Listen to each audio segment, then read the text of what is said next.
Road Wars follows an elite unit from the Thames Valley Police.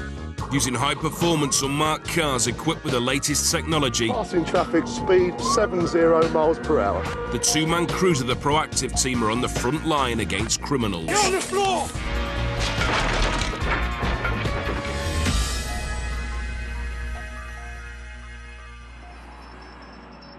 Covering the whole of the Thames Valley, the crack proactive team target crime hotspots.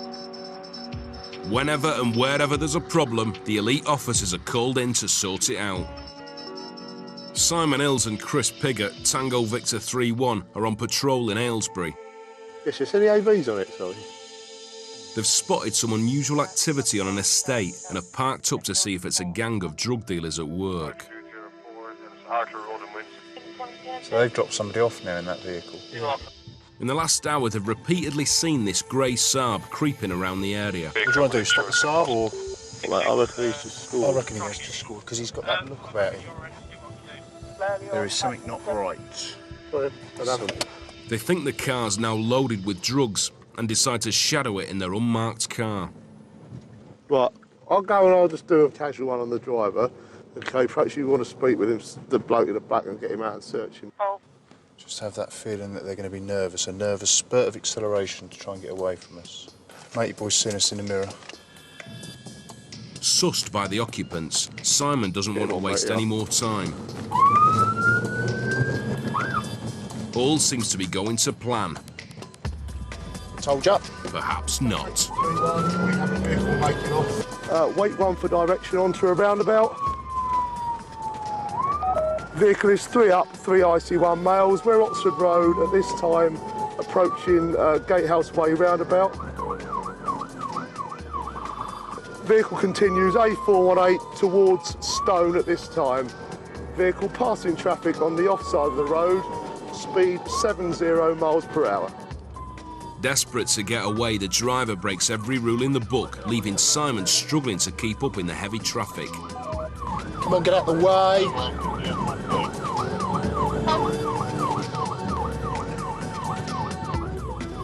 All the proactive team are specially trained for pursuit driving, but Simon has to be careful. The fugitive could cause a horrific accident if pushed too hard. Vehicle has now entered Stone. We're 60 miles per hour. Drugs have gone out the window at the offside turn with Hartwell House. A wrap of something has gone into the road there, as we believe these males have just done a drug transaction outside Roland Way. Having ditched his drug stash, the driver boots it even harder, and now Simon's balked.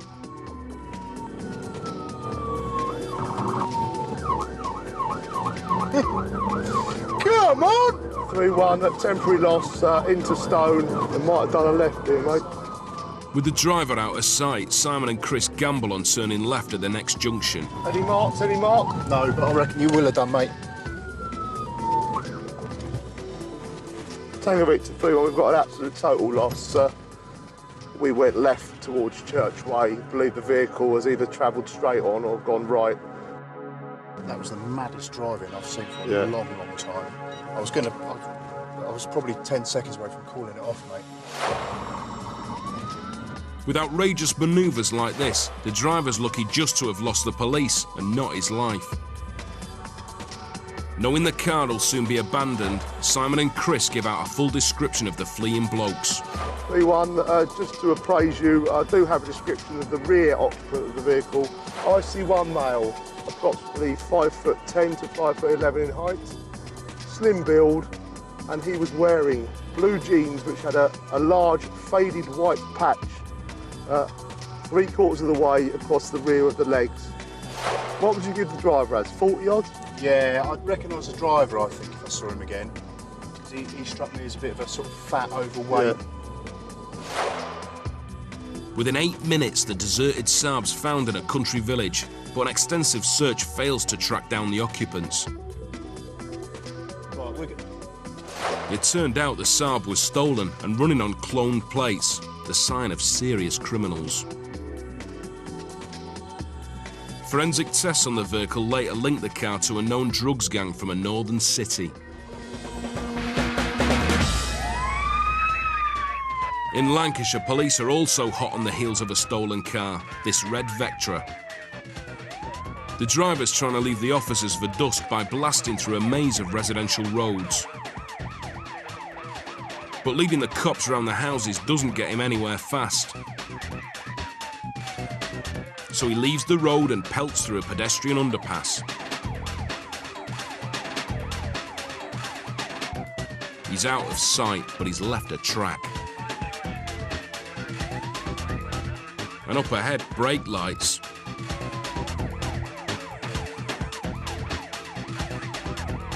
It seems the fugitive's crashed, but the thief reverses and just makes the corner.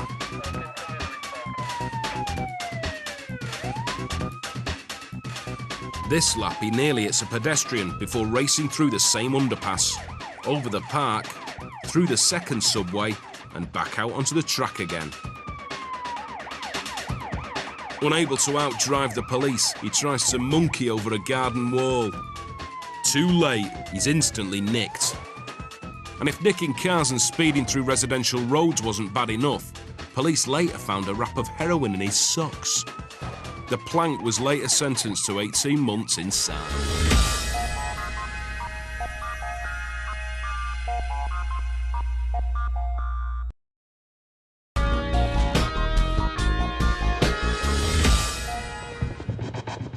In Cleveland, this getaway driver is trying to escape the cop car on the left by driving on the wrong side of the A19, one of the busiest roads in the northeast. It's one of the most dangerous scenarios the police can face in a pursuit. The officers need to stop the driver quickly before he causes a major collision, a real danger with such a donut at the wheel. Up ahead, a squad car has managed to stop some traffic, but it's still too risky to strike. You do have vehicles heading the correct direction, however very, very light. For now, they bide their time as a police helicopter monitors the oncoming traffic. After your next car, it is clear. Traffic is going to be stopped. The airborne crew spots the road is now clear and the pursuing patrol car pounces. Yeah, Elliot, the vehicle is slowed down. The other vehicle's alongside.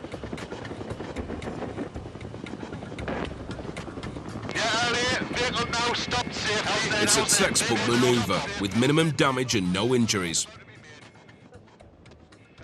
Arrest imminent. 23 people were killed in accidents caused by fugitive drivers last year. Top training and tactics managed to stop this dangerous lawbreaker and prevent a catastrophe.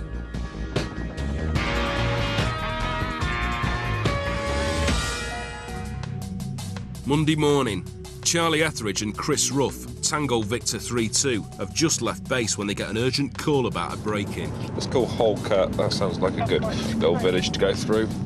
Tango Victor 3-2. Hi, it's Mike Reach by HPI. Hello, sir. Distraction brake just come in. Right. At Chesham. Right, OK, we'll make to that immediately then. All right, guys. All right, thank you. Yeah, thanks for the call, boss. Cheers, bye. There's been a spate of burglaries in Chesham, and all the proactive units are called in to join the hunt for the crims. 21. Yeah, 3132, redeploy, Chesham bound. The name of the road is in Chesham. They've just had another distraction. Right, okay, will do. Okay, see you in a bit. Bye. Arriving in Chesham, it's not long before the pair spot a suspicious motor. Yeah, I think it's a possible contender. The vehicle's two up, scruffy looking car. It's reported as being in trade. There's basically no details, no information on who the owner of the vehicle might be, which is something that these sort of people do. Make it difficult to trace any vehicle. So we'll have a word with them and see how we get on. They follow it into a petrol station and decide to have a chat with the driver. The vehicle's currently shown as not having a keeper. That's what I stopped to speak to you about. I've only just bought it. Have you? Yeah, 250 quid. It's tax, Lovely. it's MOT. Worth 250 quid of anyone's money. You know what I mean? Obviously. I've had it about a week. I've sent it away with a logbook. Yep. What insurance have you got for it? I've got third-party fire and theft on this. Good, if you just tell me who it's with, I'll give them a ring and I can't remember, sir. I've only had it a week. And I've only just done it. Only bought the car a week ago and can't remember the insurance company. It's not a good start. What will happen is if you can't prove to me who your insurance is with, I'll seize the car. So, I can't do it here, I'm sat here. So. well, yeah, I know, but you must have a rough idea of who you've insured it with. To crack down on illegal drivers, police now have the power to seize the car of anyone driving without insurance or a licence. Threatened with the loss of his wheels, the bloke suddenly seems to remember the name of his insurance company. From a place up in London. Yeah. And I got it off of my mate Fudge. Fudge. Yeah. Fudge's insurance, good. Fudge's insurance? More like fudging the facts, but there's a new twist. I can't prove it to him unless I go home. If you want to take the car, albeit, I'll just take my stuff out the back of it. OK, that's fine. That's what we'll do then. What a polite gentleman. He says that he can't prove that he's got no insurance on the vehicle at the moment, so he's more than willing to give up his vehicle and take his stuff out the back and walk home. Unbelievable. The guy only bought his car a week ago, but now he's happy to give it up and call a cab. You get yourself your taxi organised, whatever you need to do, and then... hanging around for you. Sorry? Him hanging around. Yeah, because that costs more, won't it? Checking the police computer, Charlie may have found the answer to why the bloke's so keen to dump his car. Got details show this gentleman's an expired substantive licence holder. Oh, is he? Yeah. Basically, he's had a full licence at some stage, probably lost it through being disqualified. Basically, he's not reapplied for his licence, which you have to do as part of your disqualification, which means basically you shouldn't be driving the car on the road. Just take your head out of the car for 1 minute and I'll explain what we need to do. Yes, okay. Right, OK, just stand still for a minute, OK, because it's important, OK? Right. Our records show that you've got an expired substantive licence. No, my licence is not expired, so it's not been reapplied for. Right. Difference, okay? OK, so you've not reapplied for your licence then, basically. What DVLA will require you to do is reapply for the licence in order to drive back on the road, and they'll reissue you with a licence. So what's going to happen is you're going to be reported for the consideration of the question of prosecuting you for the offence of driving with an expired substantive licence, OK? I don't mind paying for that, you know what I'm saying? If I haven't reapplied for it, then if there's a penalty for it, then I'll have to pay that. I've got no problem with it. Right. Yeah, much obliged. The bloke's just admitted that he's got no driving licence. No insurance company in the world will cover him, but he still seems to think he's insured. You're convinced I haven't got any insurance, Yeah. and I'd love you to be behind the counter when I bring it in, I really would. Do you want to take your insurance into the police station, do you? I'm going to take it in All right, all right. I'll give you one of these then so it can get back to me so you can... But I don't mind. Even if everything works out to be perfectly okay, it's still going to cost me. Yeah, yeah, that's right. Yeah. And at the end of the day, that's a bit harsh on the person. Do you understand what I'm saying? Okay. Yeah, your meter's running, which is a bit harsh on you. It's up to 120 quid now already. I like the way he gets in the front and the big chap gets in the back.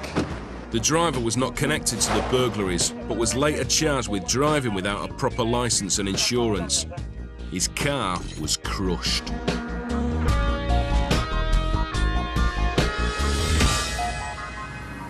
"80% of all crime is committed by a small group of persistent crooks.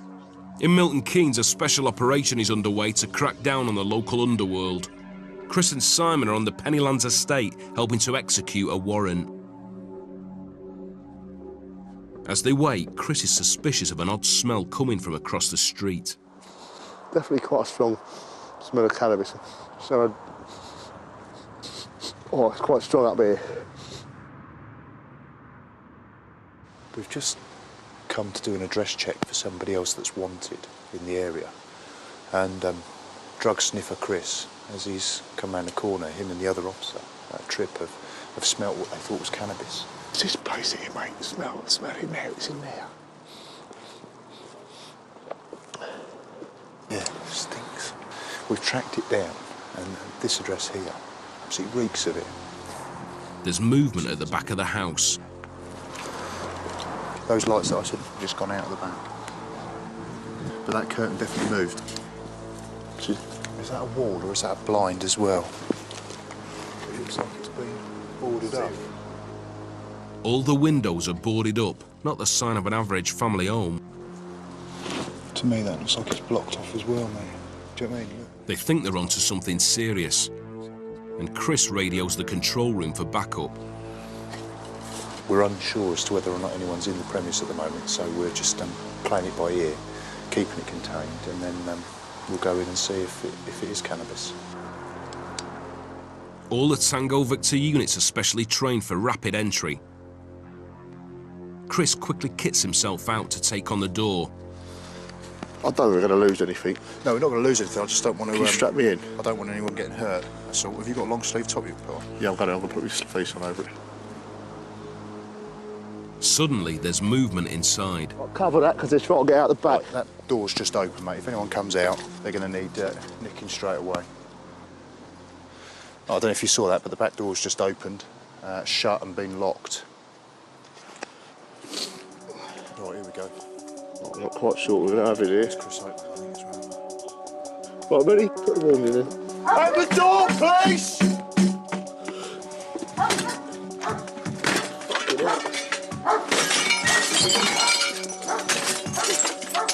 Keys are in it, keys are in it. Keys are there, mate. Can you sort the keys? Hang on, let me just do this bit. Continue with that, I'll do the back. Leaving Simon at the front, Chris keeps the pressure on by starting on the back. Not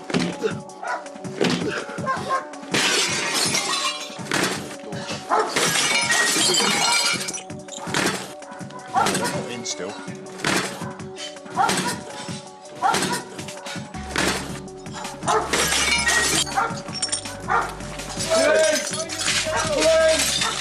Finally, they're in. A lone woman is cuffed and arrested straight away. But what's the source of the sweet whiff? Whoa! There's enough weed here to keep you going for a little while. The house is a huge cannabis farm. 5 rooms have been converted into hothouses.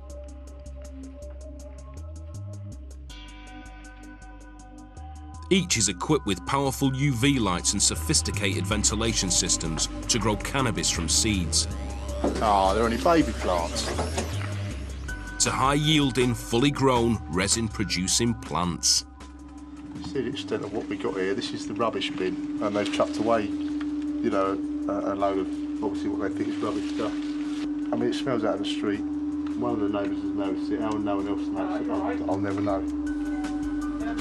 Altogether, there are more than 650 plants in the house. It's enough to produce a staggering 25 grand's worth of cannabis every week. Due to these high yields, cannabis factories are mushrooming across the UK, and police now raid 3 of them every day. If that doesn't typify Chris Piggott, I don't know what does, because we were walking up and down that road there, and we could smell it, and then Chris has come up the alleyway here, and he's got his bloodhound nose out yet again, and has smelt the cannabis, and well, what a cracking result. I mean, that justifies why we're here. I would say police 1, drug dealers 0. The woman found in the house was later given 2 years in prison for running the illegal cannabis factory. Amazingly, she'd just been let out for a similar offence.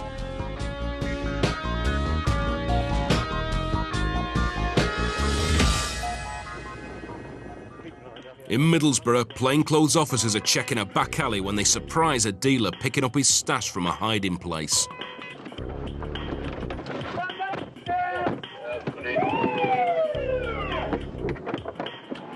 Realising it's the police, not clients, the bloke leaves his drugs and legs it.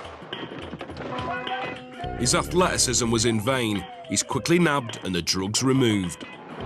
Chris, it's a straight.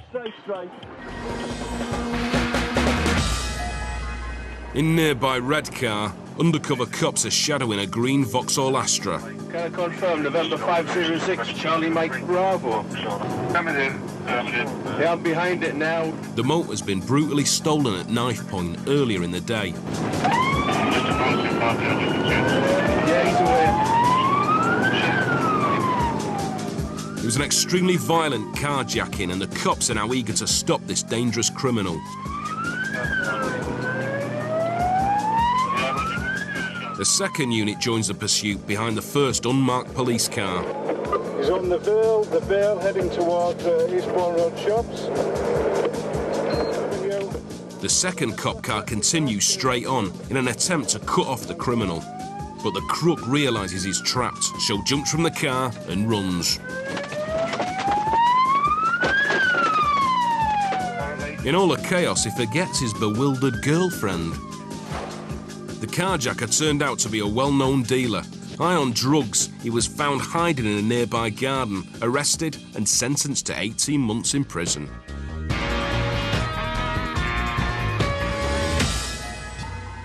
It's past midnight in Milton Keynes, and it's all quiet as Simon and Chris patrol the local estates. Suddenly, the pair spot a dark BMW parked up by a play area. Hello. All right, gents. How we doing? What are you up to? Cannabis, hand it over. Yeah, where's the spliff then? Where's the cannabis? It's The in your spliff hand, is in your hand obviously. that you're rolling a rope on at the moment, my old In friend. your hand. Open your hand up. Where is it then? No, it's on the centre console. Step out for me, please, mate. Just stand in the crease of the door there for me, please. Just stand facing the crease of the door. How old are you lot? Have you got any more cannabis How old in your are you? pockets? 19? You? You been in trouble with the police before? You have. What for? Oh, no. Never. Right, okay. If all you've got is a bit of personal on you, and that's all you're doing down here, if you hand it over now, we'll deal with it here. You got any on you? Truth. You're going to get searched, all right? Hang on, wait. Have you checked this pocket? What's in this? Oh, probably a bit more cannabis, that's it. Right, well, you just told me some fibs there, didn't you? No, that was it. Right, well, that's yours then, isn't it? Okay, then I'll take it. Have you got any more on you? In contrast to many urban myths, cannabis is still an illegal substance. So Simon tries to find out from the other two who actually owns the bag of weed. Which one of you gentlemen does this cannabis belong to that was in the car? Somebody's going to have to turn up for it, otherwise all three of you end up down the police station. That's the way it works. Have you got a conviction for cannabis, have you? English. Sorry? English, No, otherwise I'm you just get talking to him, mate. I don't give a toss who you're talking to. You're talking English, mate, while I'm here, because I'm dealing with a criminal offence. All right, okay. You carry on, mate. Oh, you carry on, what was you saying? I was saying, whose cannabis is it? It's all of us. Right, You're just smoking it, mate, that's what it is. yeah. Still a controlled substance though, isn't it? It's still illegal to possess it. Is it? I Yeah. thought you're allowed to smoke it. No. How can you smoke it if it's illegal to possess it? I don't know, mate. That's what people say, do you know what I mean? Right, well they're wrong. So whose is it? Who bought it? It's all three of us. Huh? It's all three of us. It's all three of yous. Well, he's already got his own little portion. See, there is a way of dealing with this at the roadside for anybody who hasn't got any previous convictions or cautions. Yeah. You get an official Bruv, warning I on know the this street. cannabis, I know it's wrong. I'm telling you, it's all of us. We're all chipped in to buy it. Right, So it's all to do with us, innit, really? Because we all chipped in a little bit of money to buy it. right. So who went and bought it? We were- What, did you I can't all three of you go remember. there and hold hands? Nah. do I look gay? I look gay. No, I wasn't there. I scared the money. I wasn't there. So who was there? Were you there? Yeah, I was there. Right, so it's yours then, in No, effect. it's not mine. I was in the car. So whose is it? It's one of our friends gave us to. Gave it to who? No, not gave it to us. We bought it from the street, basically. That's what it is. Right, so who bought it? All three of us went. No one's got the guts to cough up, and Simon's getting tired of this spineless show. One of you have it, or you both come into custody. If I admit Ju- that I bought it, yeah. I don't want somebody to admit something they haven't done. I want somebody to be truthful with me and tell me who's possessing it. Pull my chain. I bought it. Right. It's more like it, isn't it? Realising he's only been cautioned, one bloke decides to push for a better deal. So, and you're gonna get that back? No, it doesn't quite work like Money, that. man. Nice try, but no returns here. It's a caution for him and the geezer searched by Chris. The third bloke is free to go.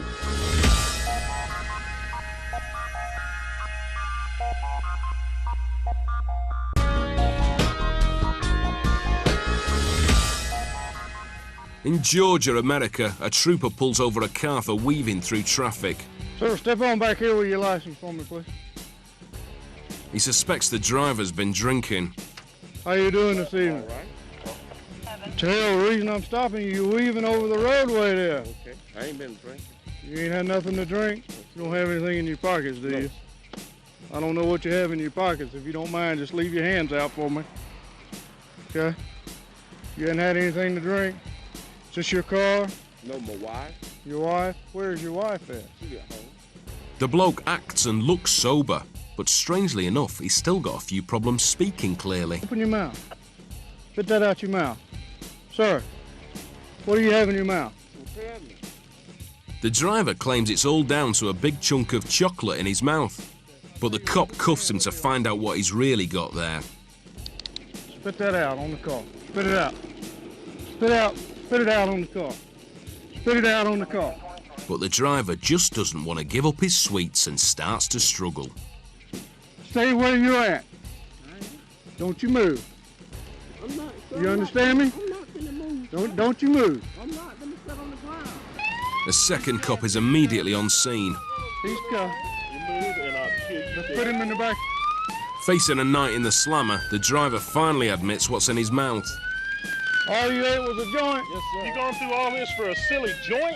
In contrast to Britain, anyone caught for a second time in Georgia with a tiny amount of cannabis faces up to 1 year in prison. All the officers on the proactive team are highly streetwise. With years of experience between them, they've got a sharp eye for anything out of the ordinary, their own criminal radar. On patrol in Bracknell, Charlie and Ruffy spot a passing car carrying a bunch of blokes they've seen lurking around a local supermarket. They decide to stop them and, in case of trouble, have called in Chris and Simon as backup. With everyone in position, they quickly pull the car over. Hello, how are you? Do you speak English? Yes. A little bit, okay. Just come out of the vehicle. Okay. Reason we stopped you is vehicles on one of our databases to speak to the occupants. Eastern Europeans, yeah? What? Where do you live? I live in London. London? Yeah. What brings you to Bracknell, though? What brings you to Bracknell? Sorry. What brings you here? I was to see, maybe I find one lake. I like fishing, you know? Right. Yeah. Next week I was to Kent to fishing. Right. And I like to fishing. And I tried to find a lake, something. Right. Fishing? The team now cast their own net and question the 4 occupants of the car. As they do, Chris spots his man trying to conceal a videotape. Drop it, whatever he's got. Something's definitely not right. Now another bloke's trying to hide something. Drop it, whatever he's got. He's trying to slip something into his coat. I'm not exactly sure what it is, but it's sort of a little piece of electrical equipment. I believe it's something that they've used to work on the cash point machine. The team is now convinced they're dealing with a gang of cash machine fraudsters. Right. He's been arrested on suspicion of theft, going equipped for theft. You don't have to say anything. I've seen this old boy here as we've been in Sainsbury's before. I noticed so. They've obviously been in and around the supermarket for some time. This type of device is usually hidden inside a false fascia of a cash point to copy or skim your card details as you withdraw your hard-earned cash. Charlie then makes another discovery.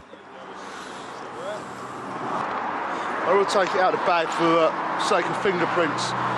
But you can see in there, there's a fascia in this bag, which is they've clamped to the front of the machine. And it's exceptionally good. I mean, that would fool me. And I'd like to think I do know a little bit about the world and what's going on in it. But exceptionally good copy, so resounding result. So what part does the video play in all of this? This lad here was trying to conceal a DV cam from me in a cigarette packet. I saw him try to dump it down the side of the seat. I'd imagine what they were doing is videoing people and getting their PIN numbers. So all this will be seized. It's a real tasty job, this. Really nice to get something like this. Well done to the bearded wonder for spotting it. Yeah, I'm very happy. I'm very happy. What's added weight to it is the fact that they've been put up doing 3 jobs at cash points in Bedfordshire. All this vehicle has. It's 4 Eastern European-looking males. We've just seen the vehicle coming out of Sainsbury's. At the moment I saw the driver, I knew I'd seen him hanging about this Sainsbury's petrol station. In the car door, super glue and spare batteries, but there's one final piece of the card crooks kit still to come. What we've got there in newspaper wrapped up is a very simple device which is part of that fascia which is made. A couple of Duracell batteries, little camera, that reads the PIN number, records it all down and then come away with all your details and everyone's cards are cloned. I mean, God knows how many people's cards they would have had away and how many PIN numbers they've got. I'm jumping. All 4 are arrested and charged with theft. On average, a criminal gang take $1 grand from each cloned card before the scam is discovered.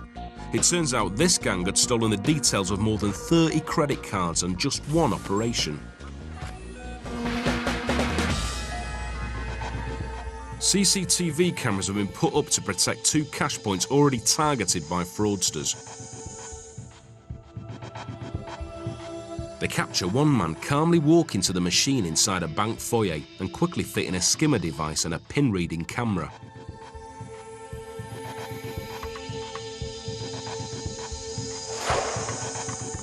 Moments later, 2 other gang members fit a similar device to the second machine.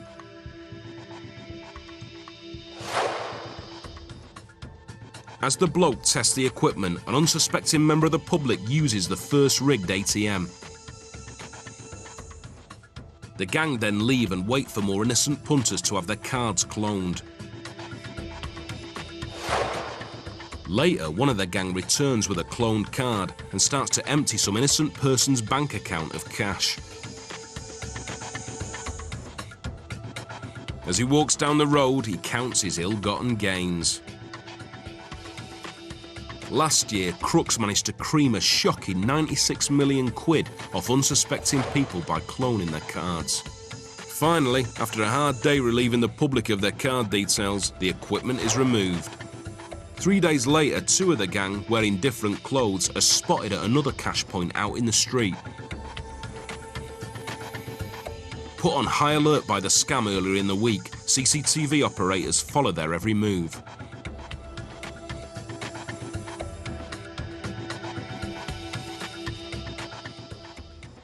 They call in the cops to check the pair out, and the 2 are arrested as they move off down the road.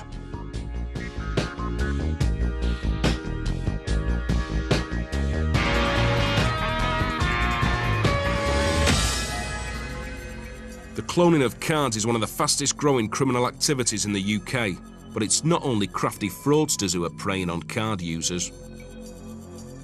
In Rochdale, this bloke crossing the town square has just spotted something. A young woman withdrawing money late at night and on her own. He creeps up and pretends to be queuing and waits patiently for his moment.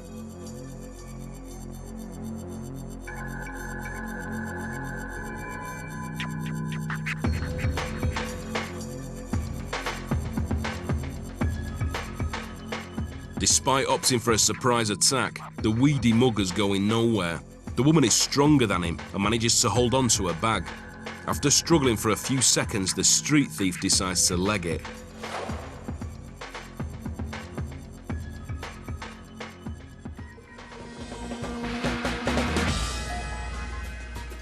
In America, one card wasn't enough for these crooks. They decided to steal a whole machine.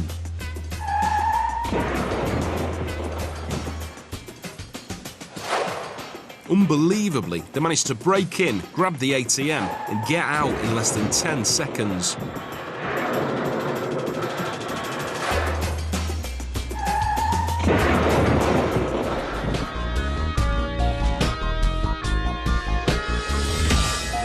Yeah, no, Summington Road. In Wiltshire, 3 men have just burgled a post office and are now making a quick getaway in a white Vauxhall Omega. Yeah, I would suggest if you can keep any vehicles from behind him at a distance. His driving is somewhat erratic at this time, over. Yeah, the robbers are driving extremely dangerously, so to avoid any extra pressure, the pursuing cop cars are kept well back.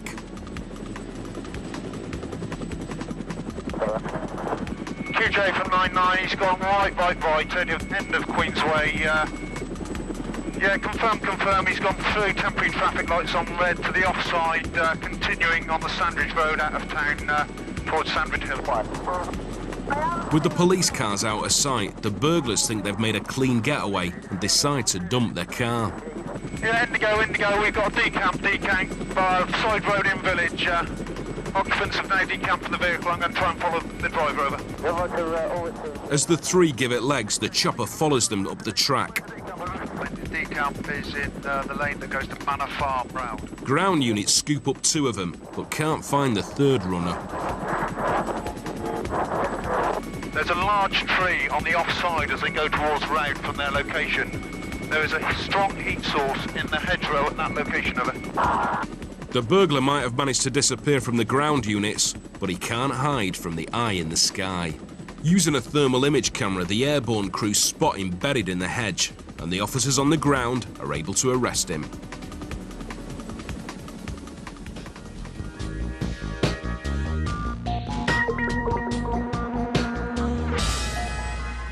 When not on special operations, the proactive crews spread out across the Thames Valley working their own patch. East Berkshire is the home turf of Roma Bolsover and Ronnie Walsh, Tango Victor 3-3. They're soon called into an urgent job. Basically, there's a burglary in progress in Sunningdale, which is near to Ascot. Basically, offenders have been seen to jump over into a property, and a neighbour's heard a window smash and believe they're still in the property. They need to get to the property quickly, but Sunningdale, home to Prince Andrew, isn't a usual hotspot for crime, and Ronnie and Roma have hardly ever been there. You got my book there, have a look. Hold on. Just as they sort themselves out, the situation changes. Units 00 Shout, Shout Gardens, 2 miles made off at 281 miles. The burglars have sussed they've been spotted and have fled into a nearby forest. Terrible when you don't know anyway, isn't it? A huge manhunt is underway. 15 officers surround the forest while a dog handler is sent in to track the crooks. Best not to go in so the dog can track, because you don't want everyone in there and the dog will lose its senses. As you can see, it's woodland, there would be very little people in there, and the dog just tracked from there, so it's a lot easier for the dogs. Rather than all of us just running in, it's best to contain the area with the helicopter so the X-ray Delta can track. All Tango Victor crews are trained to cooperate with dog units. Police dogs only follow the freshest scents, so it's vital that no one except the dog unit is in the forest. They've jumped over the line and gone into the countryside, and that's where the dog started to track them. So he's in there? Yeah. Still. It's down from there. We are currently up here. So hopefully they've got the whole area contained, just waiting for them to pop out, really.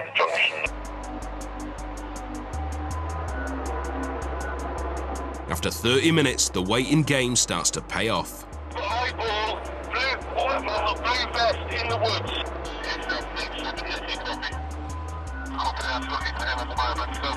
One's already been detained in this area here. The dog unit believes the other one's still in the area. 10 minutes later, and there's the first sign of burglar number 2. Dog handler's just located 2 trainers. No shoes on, we've recovered both of his. The dog handler's just located these trainers, so the offender's somewhere in here somewhere. If these are the robber's shoes, he won't be getting far. The dog handler's just arrested someone. Keep going. I ain't got cuffs on, all right. Towards Ashley. Ascot, over. Around. Burglar number 2 is busted. Despite dumping the shoes to throw the dog off his scent, he still couldn't get away. This house owner has installed security cameras all round his property. Good call. On average, every householder in England gets broken into at least once every 50 years. Unfortunately, it's not only the cameras which are keeping a close eye on his home. A minute after he's gone, 3 hooded youths appear at his door. One quick check of the door handle.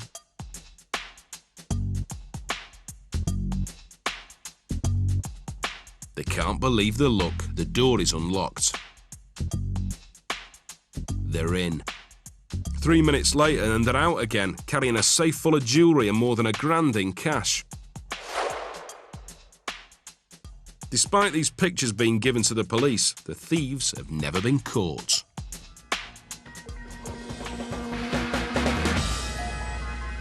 Watch the top left corner of this footage recorded by a security camera in a shop in the States. Ooh, I bet that hurt. The intruder's just made his grand entrance through the ceiling. The doors and windows are secured with an alarm, but by smashing straight through the roof, this crook manages to beat the system. Next morning, all that's left for the shop owner is an empty till and an interesting surveillance tape.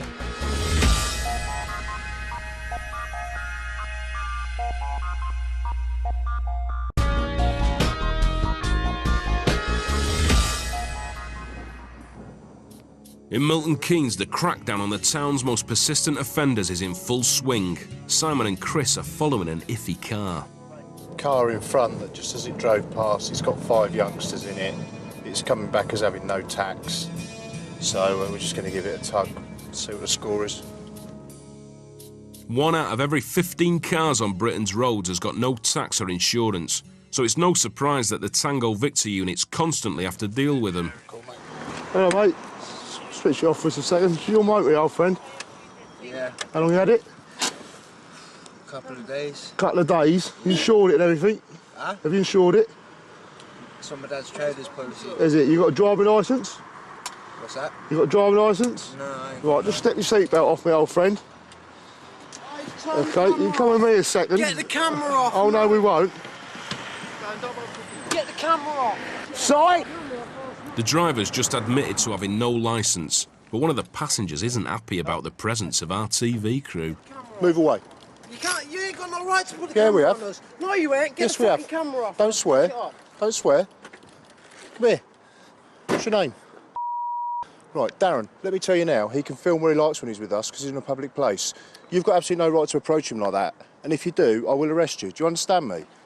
What right have you got to put the camera on us? Because you're in a public place and he's filming what we do. With the angry passenger calmed down by Simon, Chris can focus on the driver. Okay, so don't believe it this motor tow. You got insurance or a licence, have you? No, I ain't got a licence. I just told you. State his full name, my old friend. With no insurance and no licence, the bloke's a nightmare for any legal motorist and needs to be grounded. His volatile mate's in trouble as well. There's evidence of drug use. I know you from old, so I'm Yeah. just going to give you a search. Yeah, Right, no, Section 23 of that's misuse not of a drugs. problem. I appreciate you've told me you've got 1 pin in there. Is Yeah. there any more pins, No, mate? no, there's not. No, good man. You'd be surprised how many people won't tell us. No, I wouldn't. I've got Hep C, I have to tell you, do you know what I mean? No if worries, you mate. was to, you know, stab yourself with that. The passenger's cooperative. He's got no drugs on him, only an empty syringe. Now the driver's giving Chris a hard time. Right, now I need your home address, mate, or you're going to end up down the police station. Please don't fuck me about. No, okay? that's what I mean, you've got me down. What's that? That's what Right. I'm saying. My actual, Okay. I've got a flat. Where did your post go to? His car's seized and he's reported for having no insurance and no licence. But that's not all. Simon's just taken a look at the tax disc. The gentleman who was driving the Metro, there was no tax in the car, or there's no tax for the car. However, it was displaying a tax disc for a different vehicle. What's that mean? No tax, no car tax. We'll let the DVLA know and they'll send you a fine through to your house, all right? Right. Nice. So why are you taking that disc for? Because it don't belong to that car. Yeah, it's one of my dad's ones. Yeah, it shouldn't have been in the window. That should have just been sat on. Well, how did it get in the window then? Should have been sat on the thing. I don't know. Should have been sat on the thing? It should have been sat on the dash there. Have you ever heard the phrase, when in hole, stop digging? Yeah. Yeah? Yeah, all right. Cheerio then. All right. So he commits the offence there of fraudulent use of a vehicle excise licence. So what I'll now do is fill in a form and report those facts to the DVLA, and if they feel it's appropriate, they can then take further action against him, which could end up with him appearing in court for that offence. It's the same old story all over the world. When pulled over by cops, drivers get emotional, even in tough Texas. Yes, ma'am, you were speeding. No, sir, I wasn't. Ma'am, speed limit here is only 30. It's 30. Well, where was I going? 45 miles an hour. 45? Miss, there's going to be a citation issued out on your speed. Matter of fact, I need your insurance card. Please, look, spare me this time. I promise I will never speed on I need this to road see your again. insurance card, ma'am. Sir, so I guess that's not going to work, is it? No, ma'am. You know, I never can get... Here's my goddamn fucking driver's license card. Just take me in, okay? I'm tired of these goddamn fucking speeding tickets. Ma'am, just try to calm down. No! It's 3! I'm a single mother. Do you understand? I am a single mother. I have spent $300 in the past year on traffic tickets. I can't afford it. I'm getting ready to lose my fucking house. Take me in. Please don't take us to jail. I'm not. Yes, he is. He's taking me to jail because I don't want to deal with any more traffic tickets. I don't have any fucking money. Do you understand? Ma'am, stay in the car. Take me in. Come on back here with me. Take me in. Take me in. Shut your door. Come on back here. You take me in right now. You take me in. Stay in the car. Stay in the car. I don't want Stay in the car. I'm not going to take her to jail. Stay in the car. I don't want my I'm not going going to take her to jail. Stay in the car. I don't want my I can't afford a goddamn ticket for going hardly anything over the speed limit. Compose yourself now. I can't. You rev up that ticket and I'll compose my fucking self. You can shove that truck up your ass because I'm leaving right now. Ma'am, don't make me chase you down this road. Okay, don't take off. I'm telling you, don't take off. What's going to happen? Going to throw me in jail for speeding? Huh? Is that what you're going to do? There's your insurance, and your citation, and there's your courtesy letter. Finally, after 20 minutes, the relieved trooper is free to continue his patrol and to hopefully deal with a few less troublesome drivers. I don't know, she just got irate, man.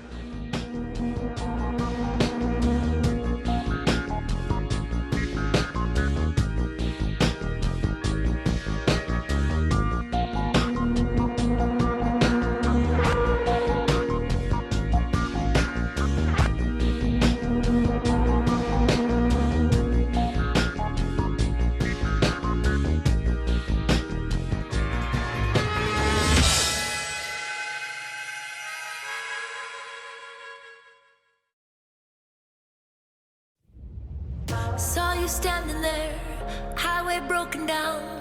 Thought I'd pull over and help you out.